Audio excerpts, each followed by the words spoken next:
Pablo el Molinero, the honest reportero, gonna get your story straight on this crazy vaquero. Hello, Canada. Pablo el Molinero here. I've always liked Canadians. You're quirky and weird. You may be a little flaky, but you're very funny and laid back. Canada, as everyone knows, is a beautiful country, and you're always bragging about how you could leave the house unlocked and trust that no one would steal your TV or even pilfer your Molsons. In short, you bring me back to the good old days when me and all of my friends were hippies. Good times. But in the past few years, something disturbing has happened. Canadians, you've gone totally batshit, especially you, Ontario. I'm not just talking about the elections. I'm talking about a little item that happened to cross my desk a few days ago. This is from the National Post. Ontario must pay for surgery to give trans resident both a penis and a vagina. Ontario's top court has ruled the province must cover the cost of a penile-sparing vaginoplasty for a transgender resident who does not identify exclusively female or male and who wishes to have both genitalia. In a unanimous decision released this week, a 3-judge panel of the Ontario Court of Appeal confirmed a lower court's ruling that the novel phallus-preserving surgery qualifies as an insured service under the Ontario Health Insurance Plan. Really? Now, I don't personally care if some wealthy wacko wants to install a hinky hoo-ha to go along with their pokey-pole so they can brag about having the full set, but doing so on the public loony? Are you out of your fucking mind?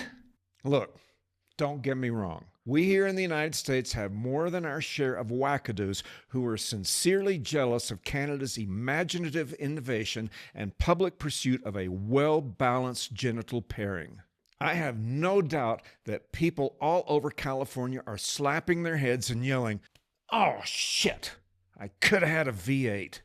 And you can bet your lungs that plastic surgeons all across America are furiously updating their websites as we speak to include this revolutionary remodeling of the human reproductive array.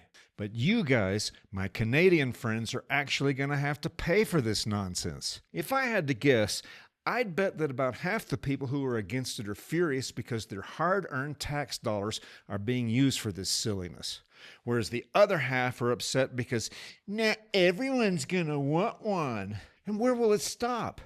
Can some disturbed misfit come in claiming to identify as a throuple and demand that you install 2 vaginas to accompany his dick because, you know, sometimes he feels like a Danny, sometimes like a Dana, and other times like a Donna? Can you honestly deny this poor soul his dream of finally feeling like a whole people? I don't see how. But the thing is, as bad as this story sounds, it's not the worst example of Ontarian idiocy. Not even close. In a story published in December of 2023, we learned the following. A 50-year-old transgender swimmer was allowed to compete against teenage girls at an event in Canada, with horrified parents building a makeshift tent out of towels to shield girls as young as 8 in the locker room. Melody Weishart sparked outrage while competing during the Trojan Cup in Barrie, Ontario. Weishart, a professor at York University, participated in several events over the first 3 days of December, including the women's 1,500-meter freestyle for athletes 16 and older, in which she placed second. She reportedly has been competing against girls since 2019. Are you fucking kidding me, Canada? What the fuck? Well, just because she identifies as a 14-year-old girl and wants to swim against other 14-year-old girls, I don't see how that makes her a pervert. I don't know.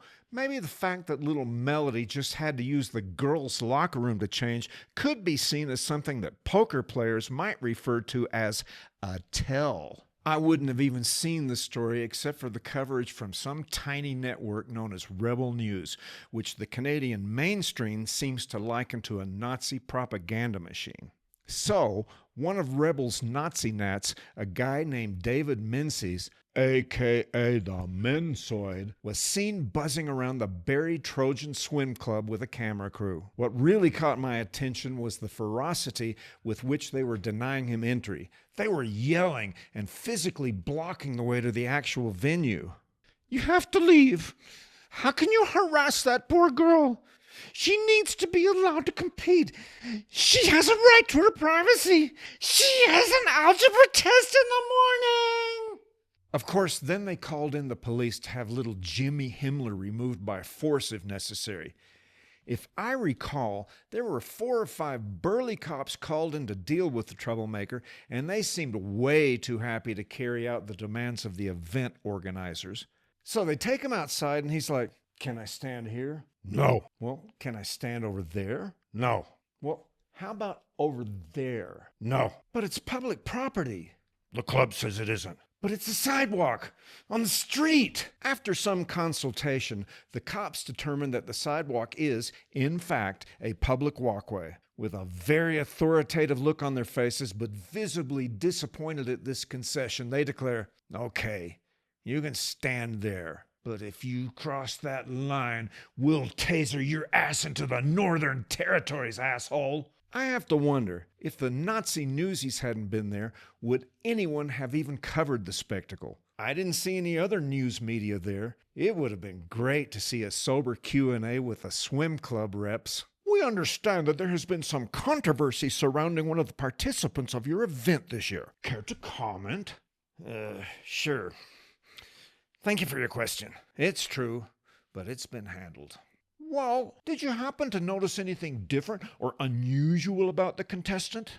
"Well, we did notice that she seemed to be a bit tall for her age group. That and the 3.5-inch clitoris sticking out of her Hello Kitty panties. But other than that, no. Everything seemed pretty much copacetic." "Why? What did you hear?" "God damn it, Canada. How can anyone with an IQ over that of a gravy boat think that this is okay? I mean, how fucking stupid do you have to be to allow this 50-year-old freakazoid perv bucket near your teenage girls? Are you really that imprisoned by insane woke ideology to think that this is okay?" "Sorry. Of course you are. How stupid of me. Either that, or maybe you were afraid that little Melody might sue. And given the recent result from your state appeal court, she probably would have won. And the fact that she came in second in the 1500 will probably give some of you dopes ammunition to claim that trans women really don't have a competitive advantage over cis women." "Oh, and she was just so thrilled, even though she came in second to a cis girl. You could tell because her face was just beaming and her little 3.5-inch clitoris was straining proudly against her still damp swimsuit as we presented her with a silver medal."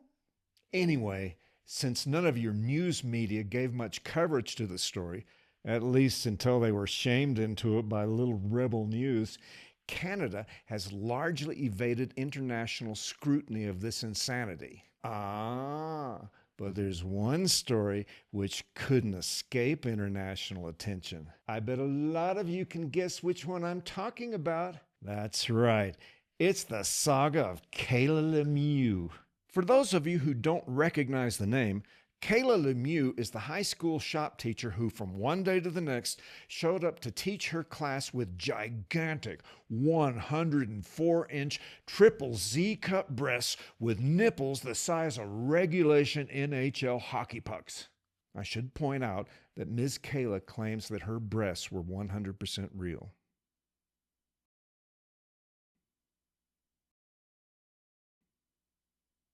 School officials were at a loss as to how to deal with the situation. Their major concern didn't seem to be whether or not they should fire Ms. Lemieux or ask her to abstain from wearing the prosthetic appendages while teaching. No.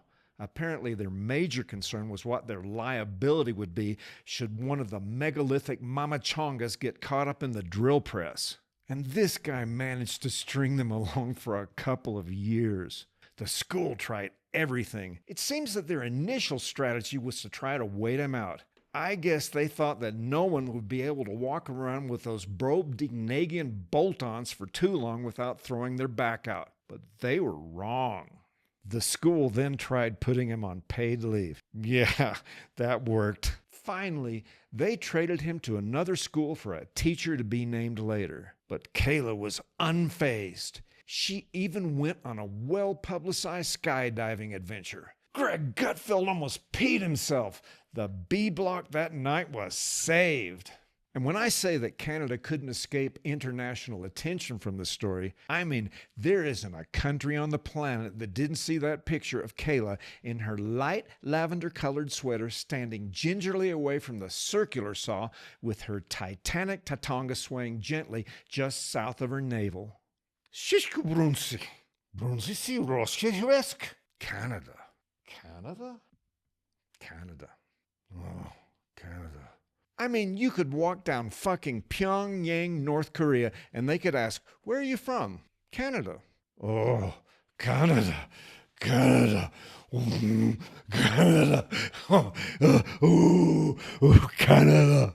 I mean, you know, on second thought, I'm going to let this last story slide. Yeah. This story is more like a family-friendly type perversity. So, yeah, this is actually what we would hope to come from you guys. So, good on you, Canada. So, if you enjoyed this story and want to see more great content from Pablo El Molinero, please like this video and subscribe to the channel. And if you were so inclined, press the little bell button to receive notifications for when new content is added. Thanks again for watching. This is Pablo El Molinero signing off.